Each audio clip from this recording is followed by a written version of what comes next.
Hey, what's going on, guys? This is Coach Pete from selfreboot.org. I'm glad you guys came out, and I just want to make sure I had a tip, right? A lot of times during my videos, they're only a 15-minute stream, or sometimes you only work for like 30 minutes. So I love to go into detail of how you can make your exercises better or your movements better, and a lot of times I don't have enough time for that because I like to talk. I'm a jib, jab, jab, jab, jab, jab, jab, jab. So this is my attire today. This is my office attire because I am in the office, which is the gym. And I'm going to show you guys how to properly do push-ups. So this is one for you, whether you're a beginner, someone a little moderate, maybe even someone that is experienced and never really were taught how to do a push-up correctly. Your mechanics might be off and maybe you could get something just a little bit out of this. So I'm going to talk about the biggest mistakes I see with the push-up, and that's very common. Why?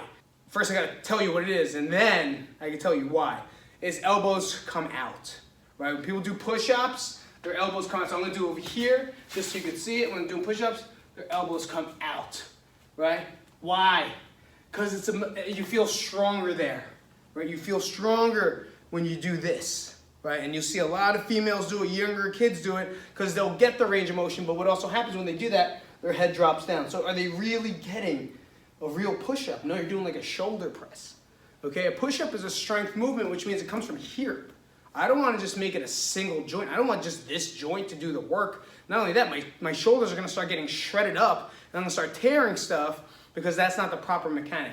I always say, if you're going to move your refrigerator, and your refrigerator is very large and very heavy, would you push it like this? You're not going to go anywhere. When you get into pushing a fridge, you got to get your body behind it. Now, this has to be involved, all right? Push-up is a big core movement. It's not just an upper body movement. It involves your core 100%. So everything here, transverse, obliques, hips, and glutes, they're all in there. They're all in the push-up.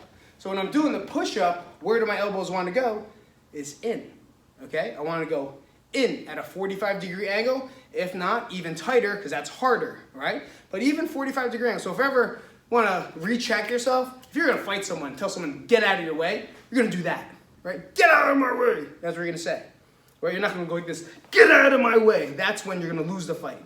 Lose the fight this way if you do it like that. Make sure the hands are gliding at a 45-degree angle. That keeps the shoulders in the proper position. So if you have a push-up that's not very good, self-check it. I'm going to use this box, but I think the best thing you could use, either counter, table counter or kitchen counter. If you're a little beginner, if you want to go lower, the armrest on your couch is a perfect one. So pretend this is the armrest on the couch. I'm going to put my hands at a shoulder width distance, not too wide. And now I don't want to drop my head into it. Notice I do that, right? I want to trust myself, squeeze my glutes as hard as I can, squeeze my thighs. And now I'm going to stay on the balls of my feet, and I'm just going to drop my chest towards the object or the couch. Then the first thing that's going to touch is going to be the chest. I don't want my head to drop, okay? But one mechanic at a time. Let's get the elbows in check. Elbows tight, push away. Elbows tight, tight, tight, push away. Notice how I'm controlling it too. I'm not doing this to get reps and get tired. I'm practicing movement. Bang. And the more you practice the push-up, the better you're going to be at it. So this is it. A lot of times when I warm up, when I do warm-ups, sometimes I don't go right to the ground for push-ups. Sometimes I like to elevate it so I get my mechanics correct.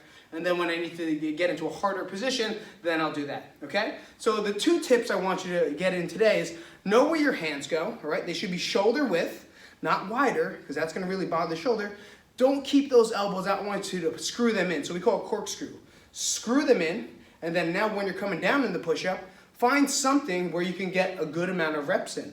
Not something that's going to be super hard where you're going to struggle through. So when you're practicing the push-up, it's important to find a level of difficulty that you can work with rather than just going down to the ground and start banging away with bad form. All right, so I hope you guys enjoyed that. If you have any more questions, please comment up.